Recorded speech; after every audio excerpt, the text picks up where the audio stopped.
Hey guys, welcome to another video. We are here to continue my top 5 series and we're going to talk about bronzers today.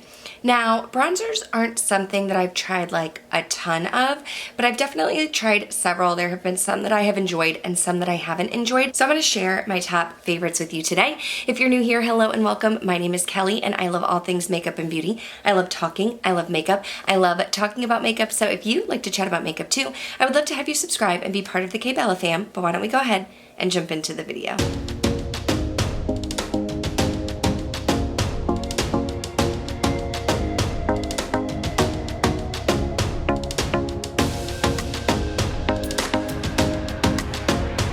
Wearing one of my favorite bronzers here today, and this is an oldie but a goodie. You can find it in the Charlotte Tilbury Film Star Bronze and Glow, and it is this sculpt shade here. If you are following my Project Pan, you'll know that I am hoping to hit pan on this bronzer this year. I typically go in with 2 bronzers. I'll use a dense brush and I'll take this sculpt shade and kind of put it in the hollows of my cheeks to give me a little bit of definition, and then I'll go in with another bronzer on top of that. But I love this one because it's not cool toned, but it definitely has more of like a neutral undertone, and I feel like that really helps to create some definition in the face. So I've had this one for a while, but it's definitely a favorite.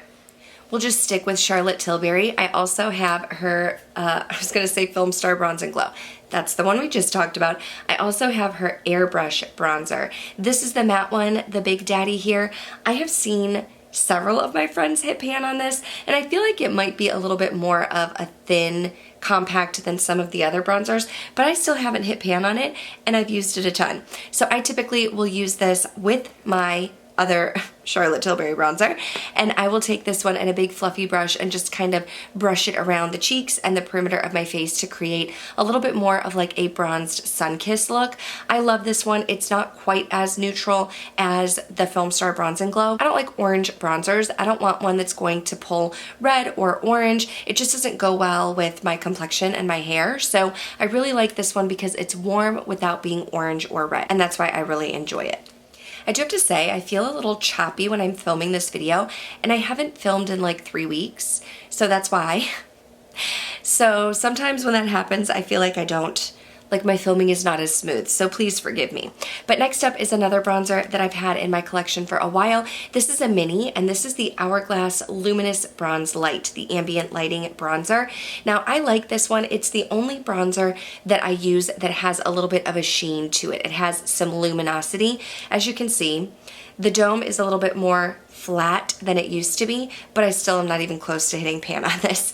Even with this mini, you definitely still have a lot of product here, but I like this one when I want to have a little bit more of a glowy look without there being chunks of glitter or specks of glitter, because I don't want my bronzer to be my highlighter. I want it to be my bronzer. I want it to warm up the face, but I still want to go in with highlighter as well. So this allows me to do that. It gives me more of like a sheen, more of a sun-kissed look. It's not a flat matte, but it doesn't have any chunks of glitter. This next one I have in a palette, but I have had it by itself as well, and I am talking about the Hoola Bronzer by Benefit. Now this one is like an OG from the YouTube days.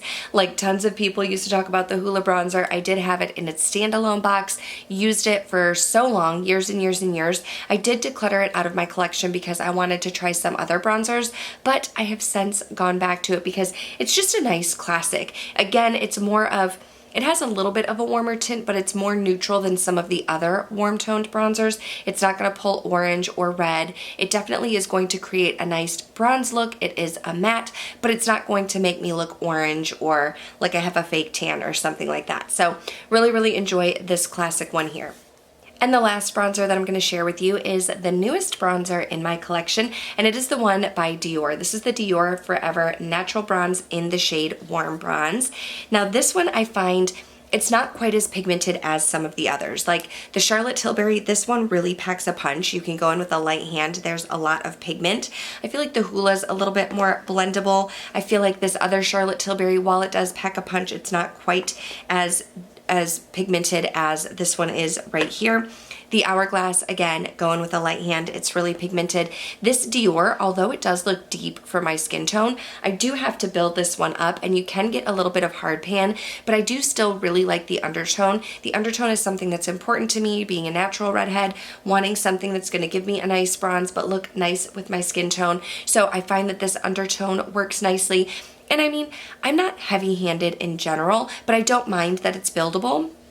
I'll just go in with my fluffy brush a couple times and build it up. But you do have to be careful because you can get hard pan. So if you are someone who goes in with like a liquid or cream bronzer first, just be careful because that can accentuate the hard pan. But I do like this one. I think the formula is nice, the texture feels great, and it's one that I enjoy having in my collection. I feel like this video is fast and furious because as I'm looking, we're not even at 7 minutes yet. And then I have some things to edit out. But that's it. I mean, those are my top 5 bronzers at the moment. Bronzer isn't something that I've tried a ton of. I typically have a few bronzers that I really love and enjoy, and I just kind of stick with that. So these are the ones that I've been loving at the moment, but I would love to hear your thoughts down below. What are some of your favorite bronzers? Is there a bronzer that I didn't mention that you really love? I would love to know. Otherwise, thank you guys so much for watching. Let me know what you want to hear next week in my top 5 series. We still have blushes and highlighters to talk about, lip products, the works. So let me know what you want to see next week, and make sure you're subscribed before you go. That way I can see you in the next one. Bye.